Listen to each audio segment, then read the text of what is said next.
ഇന്നത്തെ മെനു കപ്പ ബിരിയാണി. ഇത് റെസിപ്പി വരുമോ ഇതിനകത്ത്? റെസിപ്പി ഓൾറെഡി ഷൂട്ട് ഞാൻ കോട്ടയം സ്റ്റൈൽ കപ്പ ബിരിയാണി കഴിച്ചിട്ടുണ്ട്. ആദ്യമായിട്ടാണ് ഒരു ഇടുക്കി സ്റ്റൈൽ ഏഷ്യാഡ് കഴിക്കുന്നത്. അപ്പോൾ നമുക്കൊരു പീസ് നല്ല നെയ്യുള്ള ഒരു പീസ് ബീഫ് സവോളയും കൂടെ കൂട്ടിയിട്ട്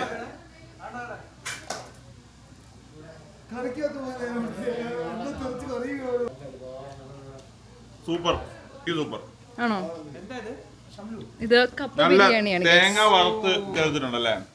ഇത് നമുക്ക് കുറച്ച് വീട്ടിൽ തന്നെ വേണം കേട്ടോ. കറക്റ്റ് സാധനം അല്ലേ? തേങ്ങ വറുത്ത ആ ടേസ്റ്റ് ഭയങ്കരമായിട്ടുണ്ട്. ആ തേങ്ങയുടെ ഫ്ലേവർ ആണോ? കറക്റ്റ് ആയിട്ട് കിട്ടും. ഇവിടെ വന്നിട്ട് ഈ ഒരു ടേസ്റ്റ് കിട്ടാന്ന് പറഞ്ഞു കഴിഞ്ഞാൽ അടിമാലി.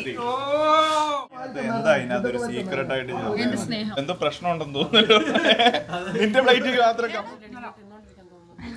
കപ്പ ബിരിയാണി. ഏഷ്യാഡ് വിത്ത് ഇടുക്കി ഐറ്റം.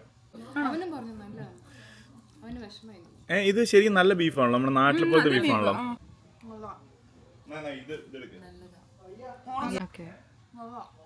നല്ല കപ്പ ബിരിയാണി.